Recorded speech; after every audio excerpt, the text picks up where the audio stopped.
The face of hunger in Tennessee is often children, older Tennesseans, students. It's folks who are working but not making enough money that they aren't food insecure.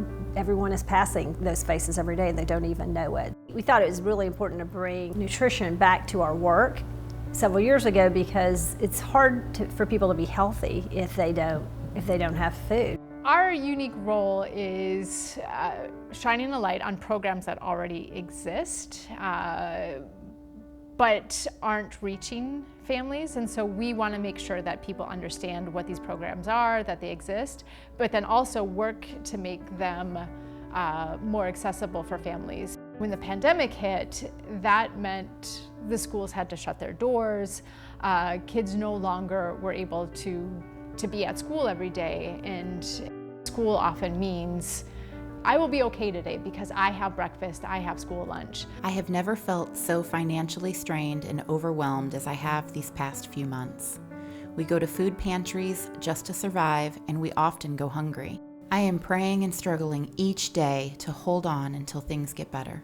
Well, the idea of the PEBT program, which is Pandemic EBT, was if we're going to send all these children home to learn, how do we ensure that because school isn't in session that these kids aren't going without lunch and breakfast? And so it was a $250 card. The first one was a $250 nutritional card per child. And it's a huge opportunity for families to have a stabilizing force, except for, in our case, it ended up just being one more thing for families to have to fight about. I am a grandma raising 4 grandkids on a limited income.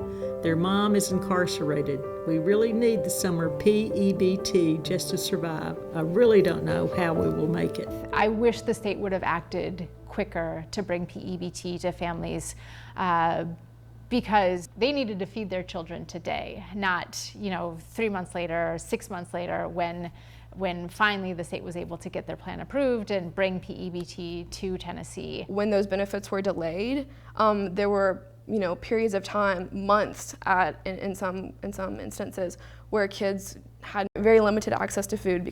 Even families in the reddest of states didn't have to jump the hurdles that Tennessee families had to jump. But at every turn, the governor took steps to make it harder and harder for families to access this benefit. And this isn't something that costs the state any money. This is just about good leadership. And our leaders showed that they weren't going to break a sweat over Tennessee's children.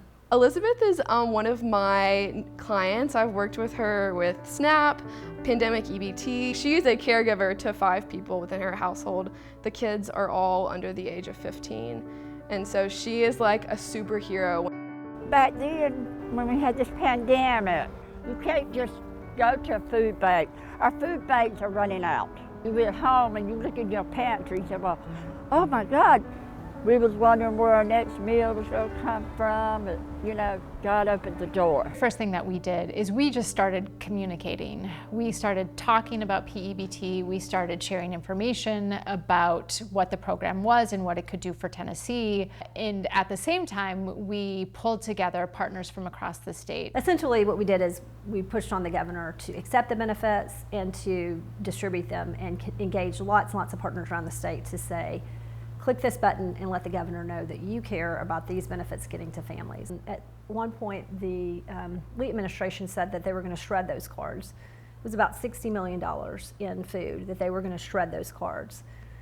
Well, that doesn't really work that way. Those cards were sent for these children, and they have a property interest in someone not destroying money that's intended for them. And so we had to talk to lawyers for the governor and say, you can't do that. This team and our partners just kept on pushing on the governor to do what was right and to ensure that those benefits found their way to families. Roughly 1 million children benefited from the work that we did with our partners on this program, and it was just about $1 billion in food that got to families. Tennessee Justice Center, it's a justice model of doing with versus a charity model of doing for. Justice is people having access to quality, affordable food. Little money I get every month, me and my husband put it together. We had already been doing it, but still that wasn't enough. But when PBT come in the picture, that was more than enough. It was blessed.